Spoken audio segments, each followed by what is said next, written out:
Welcome to the darkness.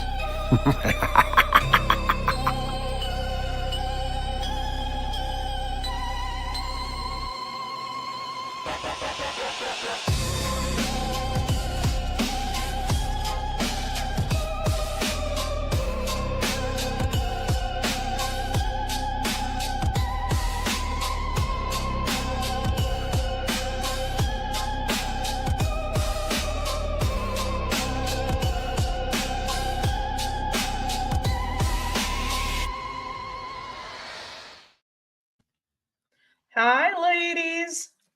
Hey. How are you guys doing? Fantastic. You're looking casual tonight. You're not at your desk or your office, Kenneth. I know. Well, it's all relative. Hi, Max. Hey, Max. My house is like so tiny. So office is also makeup desk and bedroom and everything else.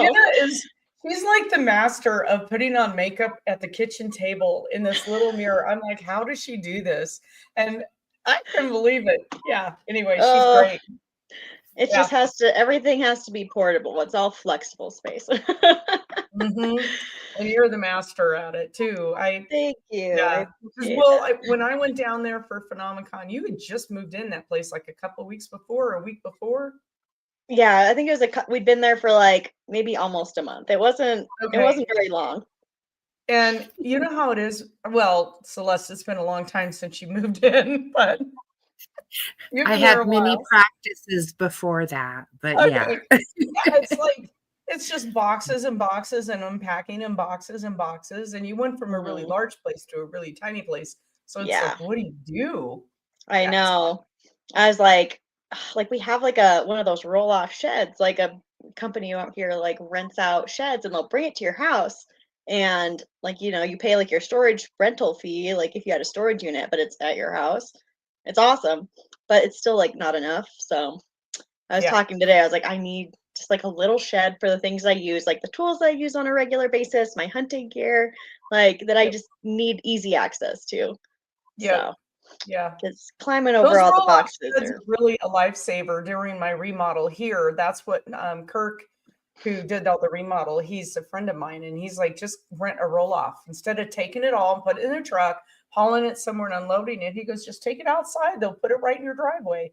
It was a lifesaver because I didn't want it in the garage and maybe get mice or, So, although, speaking of mice, I was a little proud of my girls today, my chickens, because my hens name the mice on the farm like they're buddies. Although one of my hens today came running with one in her beak.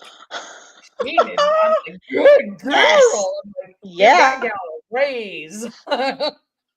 Yeah. She probably did not want to share her kibbles and bits. Oh my gosh. She's running for everything she's worth and something's hanging down. I'm looking at her because I'm flinging bread. I always give them bread in the evening. And boy, the other hens are hot on her tail. Oh my gosh. Yeah. She's like, this is mine. If something kills one, they fight over it and they'll eat it, but they won't kill it. So yeah, mud lover, that was the sight. I was like, I'm like, so it's one of my buff Orpingtons, and these hens they're not the brightest chickens ever. Chickens usually aren't anyway, but some are bright. I was just gonna say I've not heard of that being a quality that It's many not usually, but they're trainable. Hey Dave, they're kind of trainable, but these particular girls that I got early this year, they're not sharp tools. And so anyway, I'm always having to figure out where they are and run them into the coop, and it's just a nightmare every day. But anyway, speaking of mice, we're not here to talk about mice. What are we talking about? Well, we're talking about something else little that scurries and is troublesome. So we're going to be talking, and it's a fairly well-known kind of like celestial encounter or paranormal encounter. So the official name is the Kelly Hopkinsville Encounter. There's a couple like pseudo names, like also known as the Hopkinsville Goblins case or the Kelly Green Men Mhm. case. I guess it's like where like the little green men kind of like idea of aliens like comes from originally, or that's like where it was like popularized. Um, and it is an Appalachian like story history. So I mean, I had done a little research on it, like with doing our Appalachian series. It just we had so much other content and so much other stuff to get through. I never got to it. So we're gonna cover it today. Cool. Cool. Okay. Cool. So this case essentially it's claimed as like a close encounter with extraterrestrials with aliens, and it happened near the communities of Kelly and Hopkinsville in Christian County, Kentucky. So it happened like over, I believe it was like the 21st, 22nd. It was the 21st and 22nd of August. So like the evening of the 21st into the early morning of the 22nd in 1955. Essentially, 5 adults and 7 children, after this evening and day, the next day came to the police station in Hopkinsville. And they were claiming that small alien creatures from a spaceship had been attacking their farmhouse. So they had claimed, so it's like I've heard or I've read some stories where people are like, yeah, it's a bunch of hillbillies and they were firing, shooting guns at these little green aliens. And they told the police that like they had held them off like at gunpoint, like firing guns like through the windows and through the open doors because these aliens were like peeking up into their windows and like opening the doors and trying to like get in. And so they were shooting at them. So, I McKenna, where mean, was this? this was in Hopkinsville, Kentucky. Because when I lived in West Virginia, people talked about this case. Yeah. Yeah. And I guess it's like fairly well known. Or they say it's like one of the most well-known celestial encounters. Interesting. So I mean, I didn't know about it, but also I grew up in the West, so maybe that's why. So essentially, so for nearly 4 hours, 2 of the adults in this group, whose names were Elmer Sutton and Billy Ray Taylor, claimed they had been shooting at a few short, dark figures who repeatedly popped up at the doorway or were peeking in the windows. The Kentucky New Era, which was like the first newspaper to like cover this, essentially, increased the number of creatures to like 12 or 15. So like they said that there was like 4 or 5, like the original guys who were shooting at him, but the paper, you know, kind of made it a little more extravagant, saying he was 12 or 15. But other reports actually claimed that there had been more than like the 5. But the police, you know, they heard this story.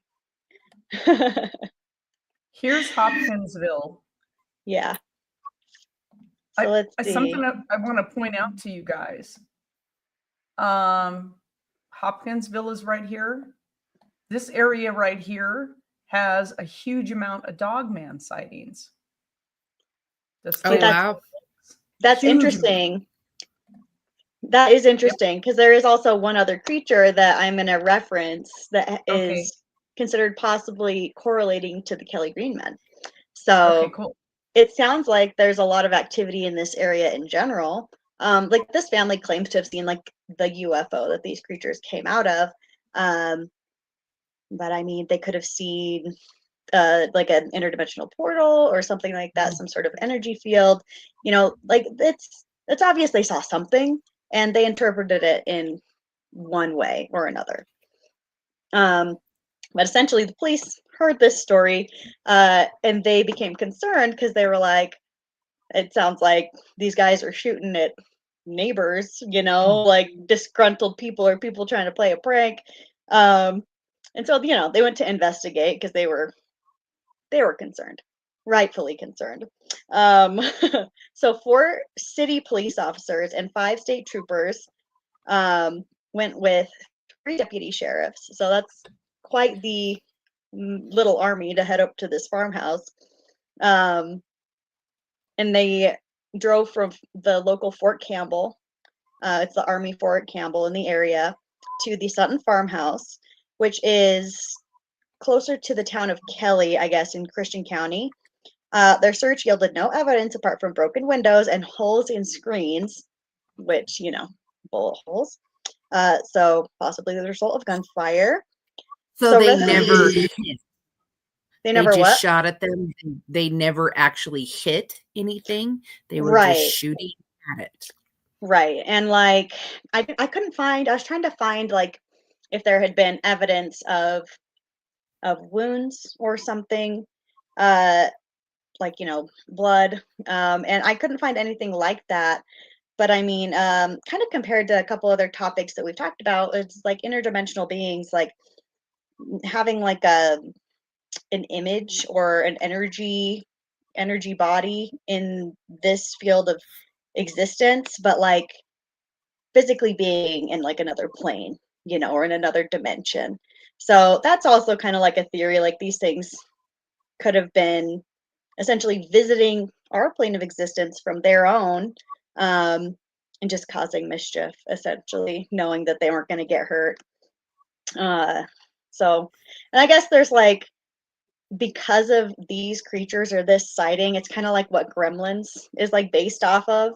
And like there's a couple other like creatures in like pop culture and video games and stuff where the look is based off of what these creatures are described as, or the mannerisms of the creatures are similar to what was described.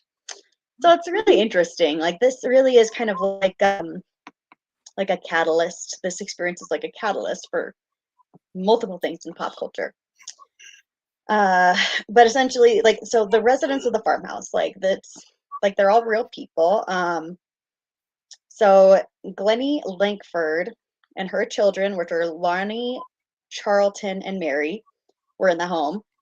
Two grown sons from a previous marriage. So her older son is Elmer Sutton, and then J.C. Sutton is her other son. And then their wives, which were Vera and Aline. And then Aline's brother was also there, which they call him OP, not like Opie, but it's O.P. Opie. Opie Okay. Baker. And then they say there's also Billy Ray Taylor and his wife June, although it doesn't say who specifically they're related to. But it does mention that a couple of these people were potential carnival workers at one point. So, Well, none of them were sharpshooters. If there were that many people and there Right. were killed critters. Right, exactly. They were just like pew pew. You practically hear like the banjo music in the background. Oh, yeah. But essentially, officers returned the next day. They found the house empty. And this was like they had investigated, left, and then come back the next day. And so essentially, these people had left. Neighbors had said they packed up and left after claiming that the creatures had returned about 3:30 in the morning. So the creatures hid while the police officers were there, and then came back to cause more mischief after they left. So I know. And I'll go ahead. Well, do you wonder, well, I wonder, like, did these creatures have, were they some kind of capability to either absorb or deflect bullets? Possibly. Because Possibly. it's hard to believe that people in Kentucky, what was the time frame of this? This 50s. was 1955. Yep. Okay. Yeah. So, I mean, a lot of people out there hunt. They still hunt squirrels, raccoons, everything else like that. I mean, they're hunting all the time. Mm-hmm. It's hard to believe that people would be such poor shots. Right. Yeah. I'm wondering if their moonshine got tainted and they were hallucinating.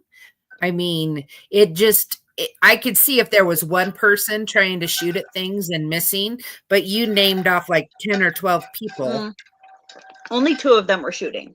So those were, I Oh. named off everyone that was in the house at the time. I think in total it was like 12 people, but Yeah. only 2 of the adult men. So the mom, like the mom, her 2 older children from her first marriage were the ones shooting. Mm. Yeah. Strange. But there's another kind of story, and I'm not sure whose interpretation it was, but they say, or they state, that the creatures had floated around the yard. So like they were like levitating, and they were running on the roof. And at some point they had reached into the house and pulled somebody's hair. So it seems like they weren't like intentionally causing harm. Like no one died, no one was seriously injured. They were all freaked out, but and I mean, yeah, it totally could be some sort of hallucination. Um, Something contaminated. They could have been, I don't know, someone could have spiked something. I mean, you assume it's, I don't know, you don't know. My family Yeah. gets together, and when we're all together, we have a few drinks. Yeah. So I imagine carnival workers know how to party. Well, it's if you listen to a lot of true crime, and I listen to true crime all the time, it's like the hangout for felons. The Right. carnival, the carnies, right? They're Yeah. they're usually on the fringe of society. Huh. And so not Yeah. saying any of these people were, but there was probably some illicit things being Yeah. ingested. I'm surmising. Well, also, yeah, and like it was a lot of like people who participated in criminal activity, people running from the law because the circus is always moving, outcasts, people that had a chip on their shoulder because they, were perceived as not normal or not natural by Mhm. normal society, you know? So there was a very diverse range of people that were traveling town to town to town.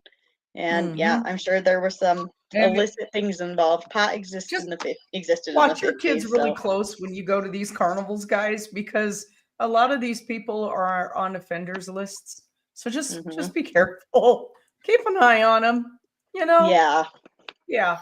I mean, So on that note, always keep an eye on your kids. Don't let them yeah. wander in dark places or go places by themselves. Or, I don't What were know. you I'm gonna a, say, I'm a Celeste? little helicoptery. I was just gonna say, beyond the people, when they throw up a carnival and tear down a carnival in a week, it always made me nervous. Did you get that bolt tightened enough? Did you get Oh, I know. that Yeah. nut on it? Yeah. Yeah. It's Yeah. always a little sketchy. Well, and like you hear about like, hi Dory. You hear about like the carnival rides where some catastrophic failure happens and like a whole car like comes off of a spinning ride, or like horrible things happen, people die, and it's not common. It's more common than we would like, which is none, zero, incidents, but you do hear about it happening, and so that also doesn't help with like the anxiety of like, is this a trustworthy piece of machinery that's made to go up and go down in 24 hours? Like, Yeah, right. ah. Yeah. Yeah, also being put up by, I don't want to say, uh, the P word. Yeah, yeah, no, no, How no. Creepers, we'll about say just that. not professionally trained? That too. That's That the P too. word, not professionally. Not professional. The NP word. I mean, they have Exactly. accidents at places like Disneyland where Yeah. that they're like paying attention and all of Yeah. that kind of stuff. Yeah. And it's like these Yeah. ones that are throw up, throw down, throw up. I mean, that's throw up. Yeah. But Yeah. It's funny though, that being said, anytime I see like the carnival, like a semi truck with a carnival ride go by me on the freeway, I'm like, oh, look, it's such and such, because we all rode them. Yeah. So it's still there. It's like you still have this Yeah. love of growing up and going on all these rides, but when you get older, you realize how sketchy it all is, and you're like, Yeah. I yeah, mean, part of that, like, it's the blessing and curse of like the internet, the blessing and curse of the media, Mhm. whether or not like if you read something in a newspaper that's like a week old and like happened on the other side of the world or on the other side of the country, it's not going to affect you that much. But when you're on Yeah. YouTube and something's like you can Google roller coaster disaster and you get 100, 200, 300 different Yes. videos of different roller coaster disasters. It feels a lot more common than it actually is. Yeah. So, blessing and Yeah. curse of the internet. But yeah, carnies. So these people, you have a whole family that's being terrorized.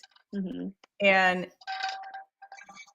so do you believe the story? I remember hearing about the story when I lived in West Virginia, because remember you covered an alien type dude in West Virginia that was seen. Yes. Was that the And Flatwoods monster? it could have been the Flatwood I've monster. covered a And few. The Flatwood was for sure an alien encounter. I yeah, will and double check it. that one took place in West Virginia. Hmm. And so I'm wondering what, Hmm. I have a hard time not believing that people are experiencing something when they experience it. Right. I sent you guys a video of two lights. I Yeah. shared it to our whole group, right? Hmm. And our neighbor took the video of two lights hovering in the sky, really big lights Hmm. hovering in the sky. And like 2 weeks ago or so, it's since I've been off work. I was sitting in the living room and saw those lights. Hmm. They don't move. Wow. They don't have. So I'm on the final approach path for our airport. So everything comes over me. Right. Okay, But if depending it's on like, wind, but 99% of the flights are landing because you want to land into the wind, so they're coming yeah, over me. So I see the red and the green lights as they're approaching, and the white strobe to come in. So I'm seeing, and these didn't move, and they're very large. So my point being that something was there. yeah, Something happened. Something freaked these people. Hey, Trista, something freaked these people out so yeah. bad that they reacted by shooting. And Hmm. that's not common. Right. I'm not going to walk outside and start blasting away unless something's trying to kill my livestock, right? Right. I mean, that's just not a common thing. Right. But also, like, it was enough that they had reported it, went back, there was nothing, and it happened again. They Yeah. left their house, their farmstead, their homestead. They left. Yeah. They packed up and were gone. Like, it was so Yeah. bad. It was bad enough that they were like, get the kids, let's go. So that is that land between the lakes that they Hmm. call it the LOL, LBL, the land between the lakes region of like Ohio and Kentucky. A Hmm. lot of water in there's a lot of lake in there. There's tons of sightings of Bigfoot, Hmm. UFO activity, and the Dogman. Yes. Tons. I mean, Yes. tons. And Like it's all of the sightings, because there's so much cover for things to use as cover, like so much foliage there. right. But also, like, those high energy places, Hmm. like you see it in like groupings, the Appalachians, gotta say it both ways for the people. Um, the Yeah. Rocky Mountains, like specific areas of the Rocky Mountains. There's a slew of stuff that happens here in Vernal. You see stuff there in Pocatello, like, and Yeah. it's concentrated, these high Hmm. energy spots, and you see it's not all the same. It's like a variety of different phenomena, creatures, Hmm. interpretations, and it's really, really interesting how, like, I mean, this is one where it's like I feel like way more than like you hear about happening like here, like, because this is a very high amount. It's very consistent, but Yeah. it's all relative, it's all a matter of perspective, and it is very like publicized media wise over there, Hmm. or Yeah. was at the time. um but it's interesting that you bring that up with like the correlation of the dog man, uh because there is another creature that people have assumed or theorized that it could be the same creature or a similar creature. So this one is called the Dover Demon, um, and it's Yeah, and it's in that same kind of region. It's in that same plane of like the paranormal or the extraterrestrial. So it's a creature, a cryptid, reportedly sighted on April 21st, 22nd in 1977. So almost 20 years later in Dover, Massachusetts, a town about 15 miles southwest of Boston. Oh, Yeah, and it's like so a described little how like more populous rather than remote. I'm assuming the Kentucky place was a little more remote, wooded. yeah, yes. Yep, and it was like a farmhouse, so I mean, Yeah. there's land all around them. So this other creature, the Dover Demon, was sighted by a 17-year-old named Bill Bartlett William. So he claimed that while driving on April 21st, 1977, he saw a creature about 4 feet tall with glowing orange eyes. It had no nose or mouth, and it had a watermelon-shaped head, so like that big bulbous head that Hmm. we've learned or been conditioned to associate with the extraterrestrial. So it was climbing on, it was on top of like a stone wall or like a broken stone wall um, on Farm Street in Dover, Massachusetts. So he was able to name exactly where he saw it, where it was, what he saw it on. Um, and then another person, this person was 15 years old. And what I found interesting is all these sightings were kind of like in like the same kind of like by the same kind of age group, all teenagers. Um, so you can take all that with a grain of salt. But the next person that reported sighting was 15-year-old John Baxter. He reported seeing a similar creature on Miller Hill Road the same evening. Another 15-year-old named Abby Brabham, Brabham, had claimed to have seen the creature the following night. So that was on the 22nd, um, on Springdale Avenue. So all three teenagers drew sketches of the alleged creature. Bartlett wrote on his sketch, "I, Bill Bartlett, swear on a stack of Bibles that I saw this creature." According to a local news report, the locations of the sightings plotted on a map lay in a straight line over 2 miles. The sightings were not made public until the first half of May. At the time, a local investigator of unexplained phenomenon noted similarities to creatures in the Kelly Hopkins encounter of 1955. So it was kind of like plotted along like a lane of travel. And I they wonder if kind it was a of, ley line. right. Yeah. Yeah. Because And so, we don't have super clear maps. I mean, obviously, because it's an energy line, we have maps where we believe ley lines lay in the right, United States. So it would be interesting to plot that against the ley lines. right, right. And kind of like watch it, or like you can see like what would be a direct line of travel. Like if you're looking at like a topographical map, um, like you can assume what is going to be the most reasonable travel path. And I feel like a lot of the times with these cryptids, the extraterrestrial, the paranormal, they don't move along like the expected path. It's Mhm. very interesting, kind of like how they move along a plane of existence that is not like the natural instinct of like a earthbound creature. Mhm. So So is what you're saying like when you see animal trails and like mhm. they put up trail cams and stuff that they are not like that, or they're more like a trail versus what a human would walk on a path? Which So I would say that they, instead of like following, so like it's like if you look at like a creek. So imagine you're looking at a mountain and like there's creeks coming down the mountain, and those are the deepest part of the mountain.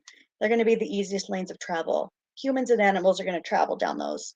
But the paranormal, the extraterrestrial, the cryptid are going to travel on ways that don't make sense logically for the easy traveler like ourselves and like the four-legged creatures that are traveling in the hills and the mountains. And I mean, I can't speak for like flat plains, I don't know much about that terrain or what the kind of natural travel is. I assume it's just that way. over that little bump and down past that little creek. Um, but if you kind of look at like where people like assume or have like the sightings, like it doesn't kind of always make sense terrain wise on how they travel. They don't take the easiest path, so it makes it like kind of it makes you think about like that you have to that they travel in a way that's not natural to us. Right, like maybe teleporting or maybe Yeah. different gravity effects on them or something like that. Is that what you're meaning? Yeah, yeah. And I mean, Mhm. I reference it, I feel like kind of a lot, probably because it's, tied in with the skinwalker theory that there's like the interdimensional travel. And Right. they may not even, whatever beings we're seeing may not even have a physical presence here on our plane of existence. So wherever they're traveling and whatever kind of theories or ways that we think they may be, it's just not natural to how we would. So Yeah, yeah, but teleportation, interesting. flight, totally, totally valid theories. Totally could be like on par. Yeah, Mhm. Celeste, can you work on Trista's reading? absolutely. And then I want to ask you guys a question about this whole teleportation thing. Go ahead. All right. So the first thing that comes to me, Trista, is guard your thoughts. Make sure that what you're thinking is what you're wanting, not what you're afraid of, not what you're worried about. So focus your intent of the thoughts to match what it is your goal is or your hope is, because that's where energy attracts like energy. So if we are, oh my gosh, I don't know how this is going to happen, I'm never going to be able to figure it out, that's the kind of energy you pull in. But if you go, you know what, I'm going to figure this out. Everything's going to work out smooth. This is going to be a really great move for me. This is going to be, a good opportunity to take advantage of. That is the energy that we're pulling in and the energy that we're creating in our life. So that is, yes, that is the first thought. The second thought is the only thing that's, how do I want to say this? The only thing that is impossible is what we believe is impossible. Um, I'm not saying every single thing imaginable is possible, but if we don't believe in the capability of that coming to fruition, then it probably isn't going to. But most of the barriers or challenges that we face are the ones that we've put there.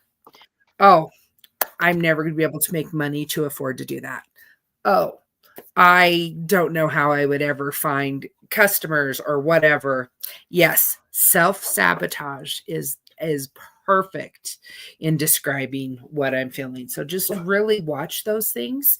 Put all of your energy into what it is you want to create in your life or what you want to come to be, and forget about all of that what ifs, woulda, coulda, shoulda, the I'm not good enough, I'm not smart enough, I'm not, creative enough. I am. This is what I want. I will create the path to get there. I will be able to make this happen in my life. So Yeah. hopefully that all makes sense. Thank you, Celeste.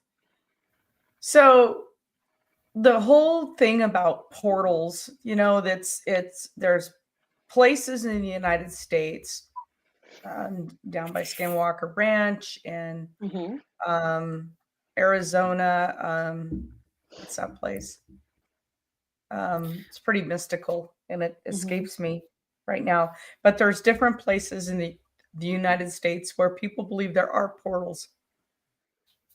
And when Well, how about even like, isn't it Washington or Oregon where there's somewhere where gravity is different? Like they have a cabin that people can kind of almost walk up the wall, or there's a I've never been Yeah, there. there's a Northern California up in the Redwoods. They have a place like that, and so does Washington.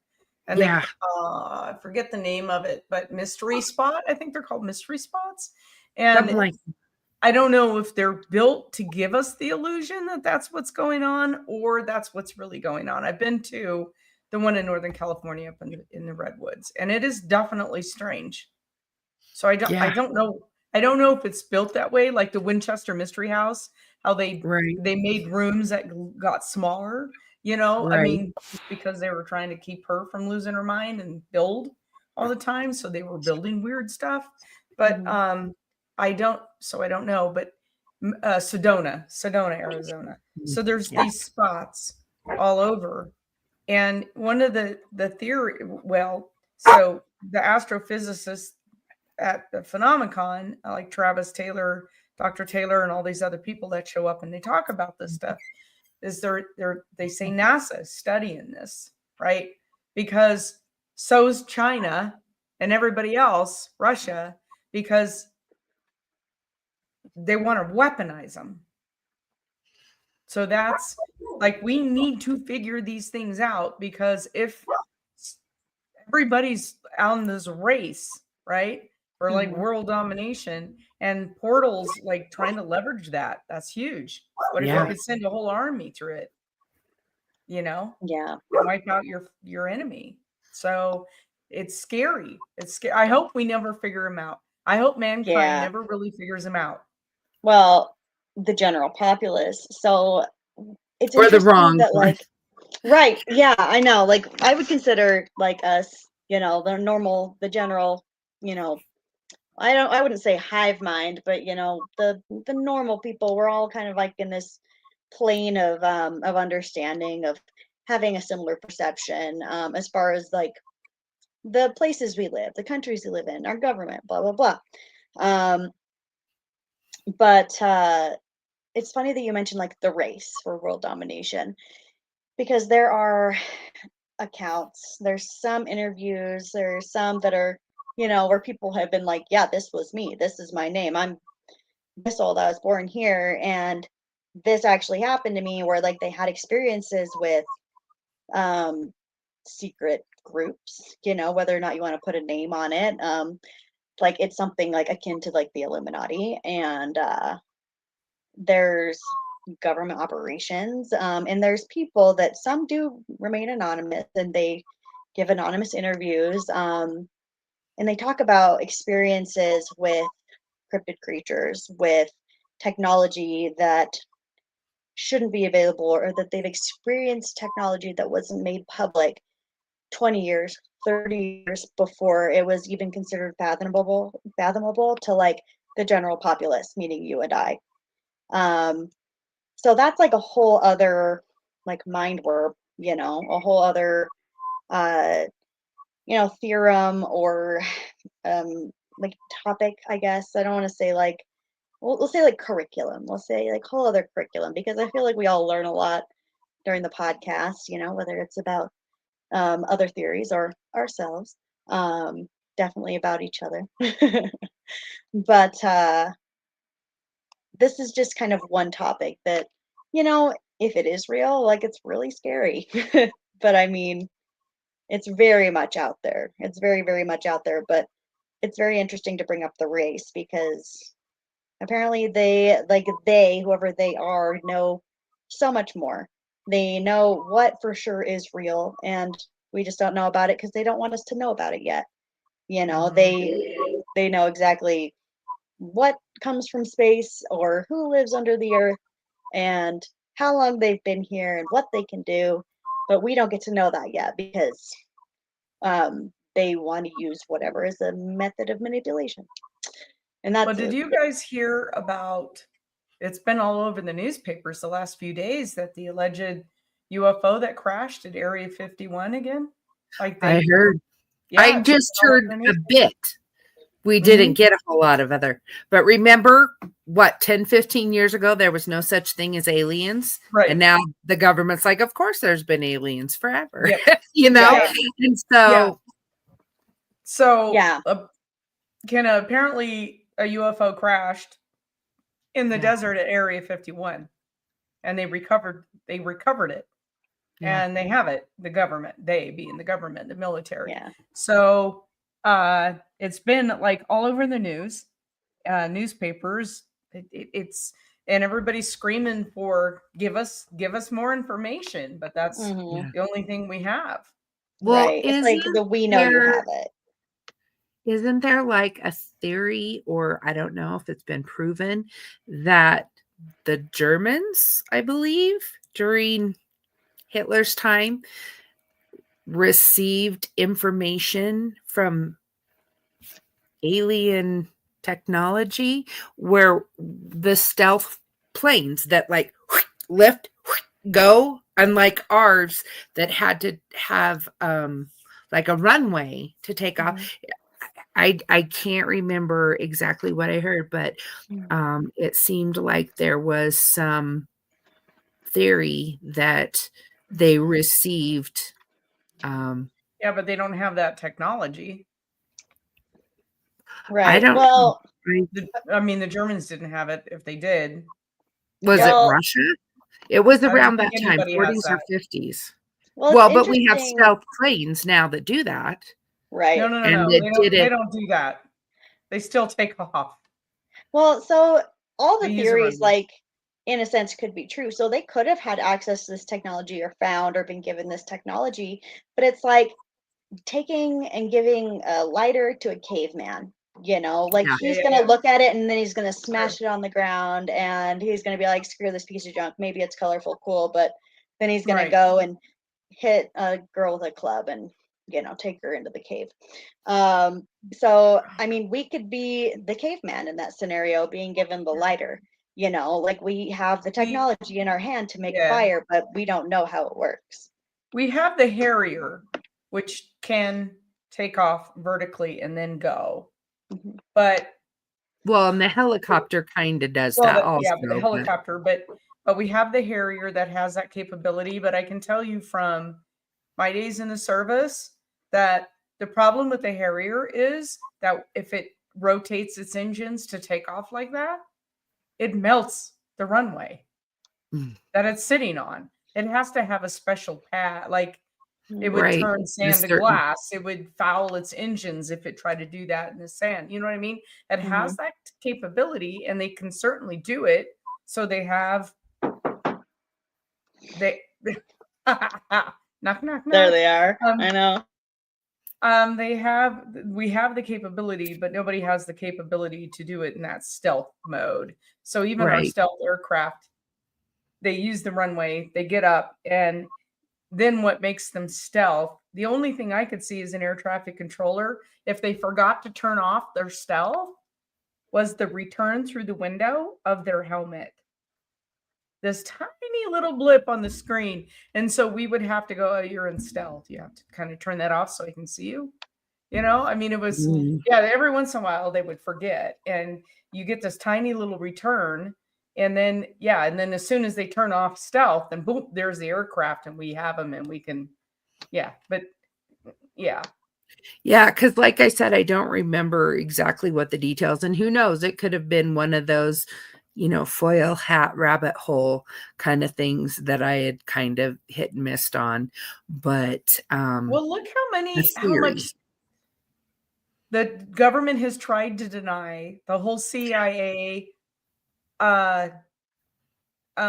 programs that they had where we were remote viewing to spy on Russia, and Russia was doing it to us. And they kept saying, no. It never worked. It never really worked. Baloney. Yeah. Baloney. I listened to a gal who still does. She was on another podcast, a really well-known podcast, like really well-known. And she was on it describing how she's still working in it and the information she's feeding to our government. Yeah. And giving like factual information. And she's like, it's right here. It's all in my notes. These are the notes that I write all this stuff down and I give it to them and then they act on it. And so that stuff is still going on. Mm-hmm. And they're doing it to us. Yeah. Well, I know remote viewing is real. I don't know that It's everybody real. can do it or if everyone can learn to do it, but it is possible. I'm I wondering. think I told you guys this, but before my uncle took his life, he was doing the remote viewing course. Yeah. He had it, and I have it still. It's sitting here, and I just have never done anything with it. He got it from the gentleman who created it, the program for the CIA. He developed a course for people to take.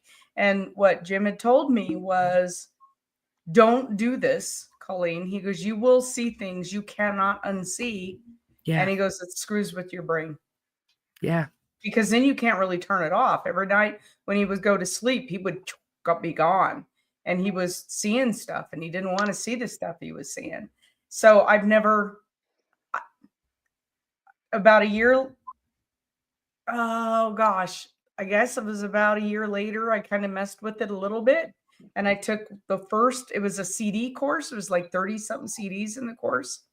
And I took the first like chapter, and I started kind of, oh, let me see what this is like. Okay, maybe it wasn't as bad. And it opened you up immediately. And I'm like, nope, okay, put it away. I don't want that much info. And I never did anything else with it. So how similar is it to like astral projection? I would say it's see, that's the thing is I've had these abilities to do things, and I didn't necessarily have a name of what they were. I could see what the house looked like in Florida when I was in Idaho, and I don't know what the difference is. I believe astral projection is a part of you is literally there. I was sitting in Pocatello, Idaho, but I could smell the cedar chips they'd put in their yard that day. I could tell what color and what style of carpeting they had in their house. I saw the floor plan. I saw what color the walls were painted, but I was in Pocatello, Idaho. And the same with your friend who was it her father that disappeared. Yeah. I could see, and I remember telling you, you go past it and then you turn around and you'll see two bodies of water, and he's down below the boulder, and that's where he was. Yeah. But what I think the difference is remote viewing is you have a target. Could be. And astral projection, because I remember doing that in my youth. I would I would be flying in my sleep. And that's my mom. She didn't have a name for it back then, but she said that she used to explain it to me. She goes, you're really there. You really are there. You're flying. And she goes, but your body is still here, and you need to make sure you come back to your body. Hi, Dory. Oh, thank you. Yeah. Thank you for that message. It is. So, it's like, I don't know. Dory, if you're welcome to ask for a reading. If you have a question that's on your mind, please ask Celeste. Susie, by the way, was not feeling well tonight, so she took the night off. Yeah. So, and then there was someone else. Maybe it was you, Dory. I saw earlier. Yeah. So, go ahead if you have a question. But I think it's really neat that I think it's neat that more and more people are finding more acceptability to speak about this stuff now openly, where before it was a closet discussion you had with your freaky friends, and nobody at work knew that you thought about these things or so now years ago they called me Ghost Girl at my jobs. It was like, hey, the Ghost Girl, she's here, because I did all the paranormal stuff. And now it's totally totally accepted. Oh yeah, she's the freaky girl who does paranormal stuff, but they're totally cool with it. Before you had to hide it. Yeah. I grew up not talking about this to most people because like every part of your life then was judged that you do this one thing. Right. Yep. It goes. Go ahead. I was just going to say there's probably been a lot of people lobotomized because they talked about hearing the voices or seeing things or seeing dead people or seeing ghosts. And it wasn't crazy. It was their reality, but they talked about it and the wrong people heard. And whether they did it thinking they were helping or they did it to sabotage somebody's abilities. Yes. And I love that point. I love the exact verbiage that they talked about it and the wrong people heard. Like Yeah. it kind of, I mean, the whole You know discussion's it's going still back happening. to it Yeah. is. It absolutely is. And that's why, like, the blessing and curse of the internet. Of course, there's Yeah. always all the bad about the internet, blah, blah, blah. But the blessing of Right. it is it gives people this platform, this outlet for the things that they've seen, the things Yeah. that they've experienced, and it makes it public. So Right. if they disappear after they post this, whatever, they're on this well-known radio show, which it makes me think of a specific interview that we may be thinking about the same, I bet you are. I bet. Yeah. might rhyme with Hey, Mo Mystic, thank you for Schmogan. being here. If you have a question, please ask if you would like a reading. Yeah, I think I'm so glad it's more accepted to talk about this stuff now. I mean, Celeste, you grow up with these abilities front and center since childhood, but I'm sure you just didn't. I'm sure it's not the conversation that you had with every Yeah. normal Joe, Mhm. and you still have a part of you that you hide this a little bit from some people. Yeah, I do. And the saddest part, the people that I try to hide it from are the people who also have some gifts and abilities that maybe aren't as attuned. I mean, I've worked hard in my life to understand what I'm doing and to become more proficient at what I'm doing. But a lot of the backlash I get are other people that maybe they can read tarot cards, but they're not psychic, or they can see ghosts, but they can't interact with them. And so there's a envy thing. And I don't get that because we're all so unique and build on your own set of skills. yeah, And everyone I've has their learned so strengths. Like, much. yeah, Go ahead, McKenna. everyone has their strengths. You don't have to be better than everyone at everything, just be content in the things that you know that you're good at, and the yeah, things that you are comfortable with, the things that you've grown up. Everyone grows up with a completely different experience in their own individual experience. It doesn't have to be a competition. No. yeah. And the best part was I was in my late 30s when my parents became terminally ill. And it was at that point that I was talking to them and I was telling them what I feel it's like when you cross over and this and that. And then all of a sudden my mom's all like, oh yeah, I saw dead people. I saw your dad's mom, my mom, and your little When brother you're or running your out older of time brother. to have And these conversations with her, yeah, and it's like, why oh my the goodness. heck did you never say anything? Well, because people will think you're crazy. So I Right. told you girls this, but this was so, oh gosh. I was like, it was probably about 15 years ago or so. I was at home with my dad, and he never really truly acknowledged all of the times my mom saved his life with the premonitions of the air, because for those of you who don't know, he was a test pilot. And so all of the time she would say, hey, you need to do this, you need to do that, this is gonna da da da da da. She would give him all the information in the morning when the premonitions that would come. And so he learned to listen to her all the time, but he never truly acknowledged that was a total gift that she had, right? yeah. Even though it's kind of a curse. But Well, still. the most crazy thing happened to me in October, and I've had crazy things happen my whole entire life.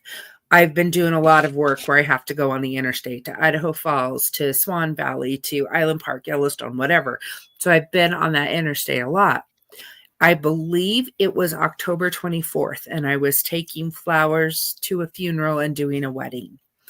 And as I was driving on the interstate to Idaho Falls from Pocatello, near the Riverton Road overpass, I saw a semi that had crashed right by that bridge, literally.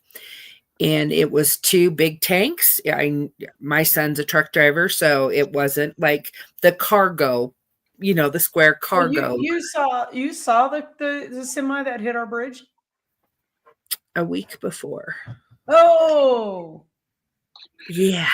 so this guy's, for those of you who don't live here, because it was an empty milk semi. It was full. Yeah. So it had the big two milk big silver tankers. tankers. Mm-hmm. But it It was an had empty one that hit the bridge. It was two big silver tankers, and the cab of the truck was blue, and it was smashed, and it upset me so much. They were using cranes and they were using tow trucks, and it upset me so much I had to call my son, because he's a truck driver, and just say, I just saw this horrible accident. I don't know if the driver is alive. Looking at the front of this truck, I can't imagine how he could have survived it. It smashed the front of the truck. It has hit the bridge or something. And we talked about it, and I went to the wedding, and when I came home, there was nothing going on. I didn't see anything like off the side of the road. And then a week later on Halloween, It was Halloween truck that happened. hit it and took out the big columns, and That it had a blue cab that was smashed beyond recognition. The driver was life flighted to the hospital. And I'm still going, holy crap, was that a primitive Riverton Road? I mean, and it was the correct side of the bridge. Right. And it just, my stomach right now is upset just even thinking about it. But it was strange, and I don't know if there was something that I needed to talk to my son, because he still drives truck. He just doesn't go over the road. He drives more local. But it was crazy. The two, everything. And I'm like, I know I've had premonitions before, and I know I've seen dead people before that I didn't know were dead. Did I hallucinate or receive a vision of something that was not even really happening a week before on this? I was on a Friday. I'm still just kind of baffled by the whole thing. But when you look at the pictures, it was night when that happened. When I saw it, it was like 3:30 in the afternoon. I'm like kind of getting choked up talking about it. It was like 3:30 in the afternoon, bright daylight. And I told him it's two tankers and the front is gone, and they have it loaded on a tow truck, and it almost like tin can crushed the front. That's what impacted, was the front. And we talked about, most of the time people in semis are not the ones hurt. It's the other cars that are involved in it. But this was just the truck. And that's the actual accident that happened a week later. And I was able to pull up some footage, and it showed the tankers had a blue cab. And if anybody else, and the other weird thing was, there was a gal at an event that I hosted last Saturday, the day after that happened. And she said they have the software or whatever that tells them about traffic incidences, because they're traveling home healthcare people. So if there's been an accident, they know to go a different route. She said there was no call that came through the week before of an accident on I-15 at Riverton Road. And so that was it closed the major freeway here. It closed I-15. Yeah. So that was on Halloween. And what I saw was on the 24th. To get from Pocatello to Blackfoot. It closed the highway. Yeah. And I have never seen a semi crushed. The front of the truck was crushed. And so I was shocked that there wasn't damage. I couldn't see damage that day to the columns, because that's what I figured. It either hit the columns or it rolled. But how would it roll and the two tankers not be rolled? And the picture showed the two tankers of the actual wreck were sitting upright, perfectly normal, but there was no cab. And so I don't know, but it's blown my mind. And I'm just like, every time I think, why does this surprise me? This shocks me. What were you going to say, Kenna? Well, I found so I Googled it, and there's articles and there's photos, and these columns are crushed. They're destroyed. Yeah. Yeah. Yeah, it's wild. Like, I mean, I probably won't be able to. Oh yeah, you can see it. Yeah, Yeah. it's Like, Yeah. really bad. And they like actually it's put up some crushed. temporary supports Yeah. to keep the freeway open. Like People are it's like joking that it's split. Legos, but it's Yeah. yeah, I'm not I came back because the very next day I had the wedding to go to. Mhm. And they had it open. They're like immediately because they put in temporary, those concrete barriers that they put on the freeways. Yeah. Yeah. That's They what they did stacked was them. they built those up to hold up that bridge to keep it from collapsing on our freeway. But I'm like, I'm not driving over. I went through Blackfoot and came home. I'm like, I'm not driving over this thing Yeah. That's or under it. fair. Yeah. One of the So comments says that's going to require more than duct tape and baling wire. yeah, definitely. That whole bridge is going to have to be removed and rebuilt now, I think. This, Yeah. which, yeah. But And that's the kind Krista, of it stuff gives that me my chills. mom did. So my Yeah. mom had those levels of premonitions almost every day Yeah. about world events, about our family, about friends. It was this constant. I don't know how she lived with that. Yeah. I don't know how, because it's It never, like I said, it's never butterflies and bunnies. no. It's catastrophic events. Yeah. Yeah. And it's just like, I don't know how she lived with it. But anyway. Yeah. And when Haley was saying there was no wreck on the interstate by Riverton Road on the 24th, she goes, because we get that on our radio.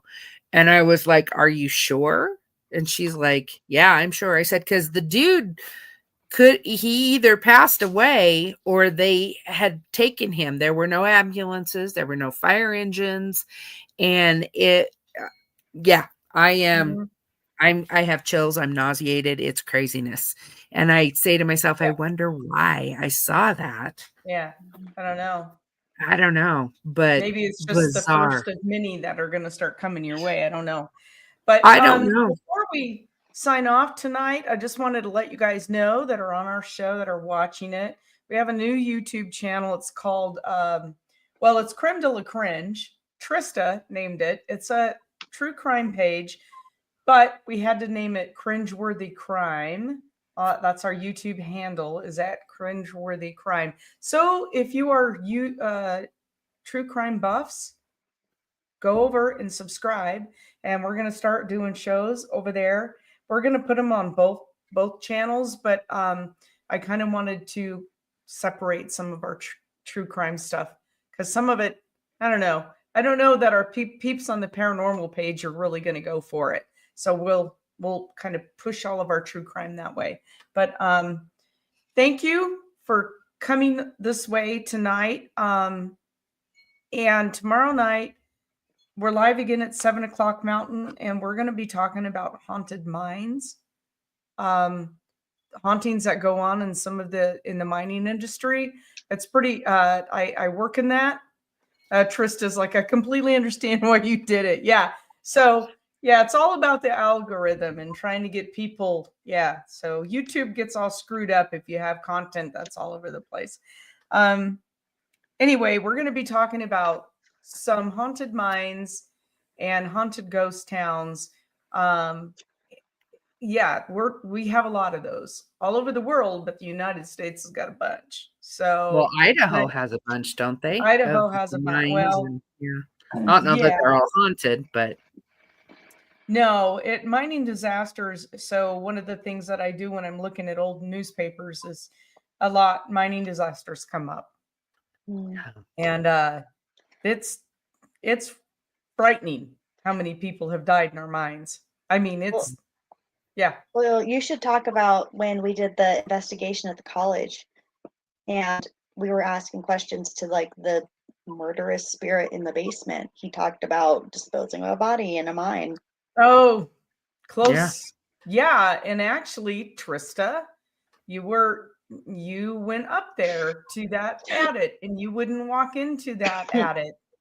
So that's pretty, Ah, thank you for reminding me because you guys got a really bad feeling. Yep. Yep. yes. And so we can talk about that tomorrow. Thank you for reminding me because that's a good one. Um, there's just mining disasters in this. They're so bad. Yeah. Anyway, something black followed us out. Yeah. That's not good. And that's probably him. So anyway, thanks for joining us tonight. And we'll see you tomorrow night, 7 o'clock Mountain. And head over to the new YouTube channel, hit the subscribe button, and we'll see you then. All right. Thanks. Bye. Bye.